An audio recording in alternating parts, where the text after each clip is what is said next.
Here we are. This is Finger.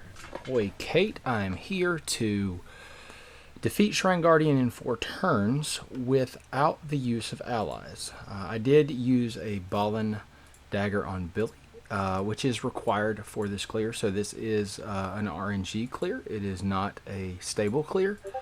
We will be using Billy ult here to get that going. It does last 3 turns and starts on turn 2, so we're good there. We're going to go ahead and get max debuffs with Canary and Primrose. And you might be thinking, why not buff? Well, with 2B's accessory on A2 and her Berserk mode, she's already at 25%, and Bargello's just ramming cap anyway.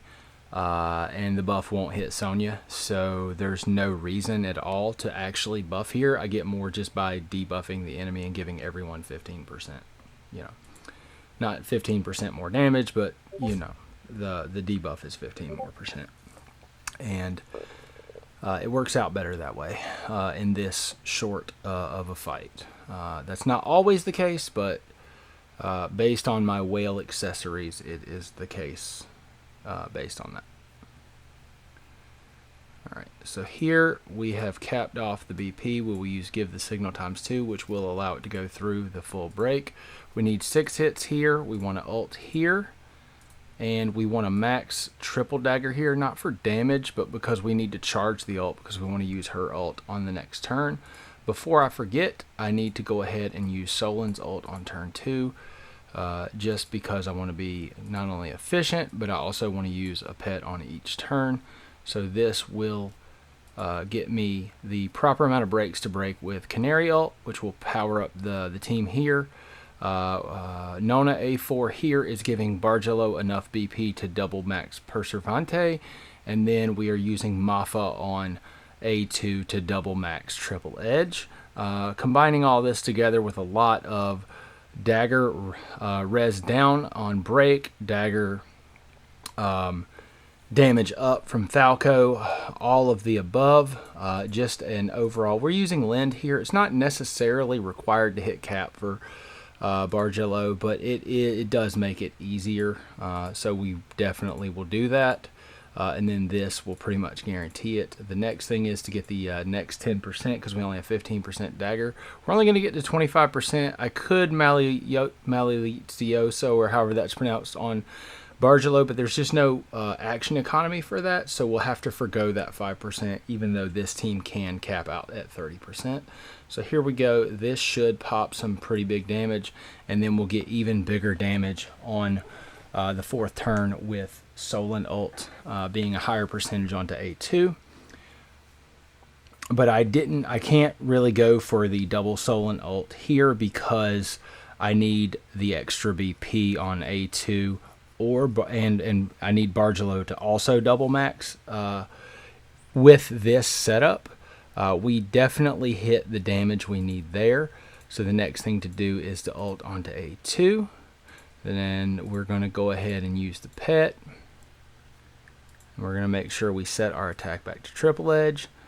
We're going to go ahead and Sonia ult. So that's going to lower that dagger. You know, that's going to increase our dagger damage even more. You know, by lowering that res with ult res, which is great. So this is going to. I expect A2 to hit some hits of 190.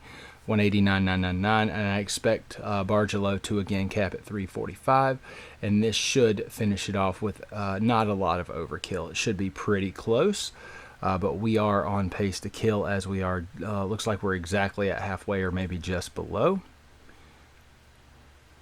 Nice, about 90k damage there. Oh, I'm sorry, 220k.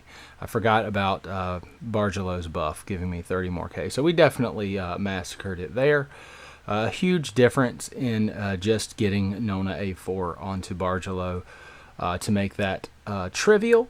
Whereas before I was struggling quite a bit and was leaving it at about 3 to 5%.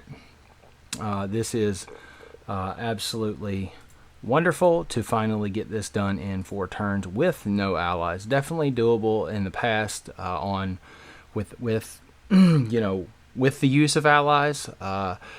Prim is my ex, and you know, a bunch of others like COTC Grind have some excellent videos where they did this like weeks ago and didn't necessarily require all of the things that I did here, but they had an awesome clear using and abusing Therion and A2 in Bargello, so that's really cool. I wanted to do it highlighting Canary and Solon.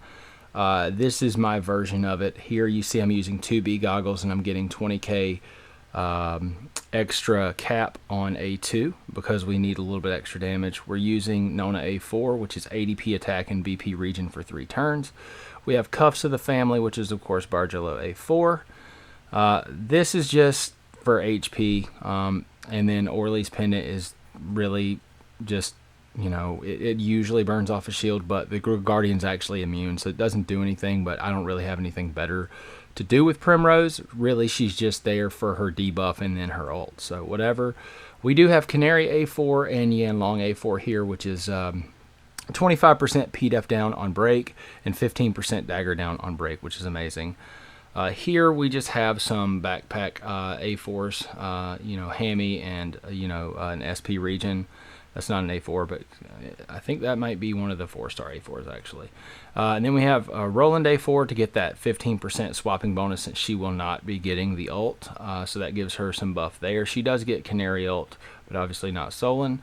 And then August A4 because I need 3 ults in this fight, and I only have enough time to pet 2 of them. So she just needed August A4. We're also using Madeline A4 and Kless A4. As well as Kurtz A4, and then I used Titos A4 here just for the 5% physical defense down, which definitely helps. So for those of you who have not seen Nona A4, it is quite good for speed clears. Start of battle, raise BP recovery amount by 1, turns 3, does not stack with support skill and equipment effects. It also gives 15% polearm damage, which is obviously irrelevant here, but it's really nice because it gives 80 physical attack and 300 HP. HP not irrelevant, but not the most relevant either. The P-Def is completely worthless, but the P-Attack's nice to have on something that's giving you extra BP in the first few turns when BP value is much more tight. And then, of course, 2B goggles. This is what I meant by the buff not doing a lot. So we've got 10% physical attack. And, you know, the buff giving me 15%, it just doesn't have the same impact as the debuff on the enemy. Even though the buff would increase damage, it doesn't increase it by as much as the debuff does. Largely because we have multiple sources and we're capping out a lot of other categories. I could have some of that wrong based on the damage formula, but in my testing and doing this fight multiple different ways with the buff, without the buff, the damage came out for me. So anecdotally, in this situation, I got better results from using Primrose debuff on turn 1 rather than Primrose buff. Your mileage may vary. That may not always be the case. I'm sure there's somebody math out there that could tell me I'm absolutely wrong 99.9% of the time. But in this case, I did this fight at least 75 times, and I can tell you that I got better numbers with the debuff rather than the buff. So it is what it is. I hope you enjoyed this clear. Please like and subscribe. Catch me on Twitch. I usually stream Friday nights and Saturday nights, but I've been away lately because I've been very busy. So I'll be back, and I'll catch you next time. Thank you so much.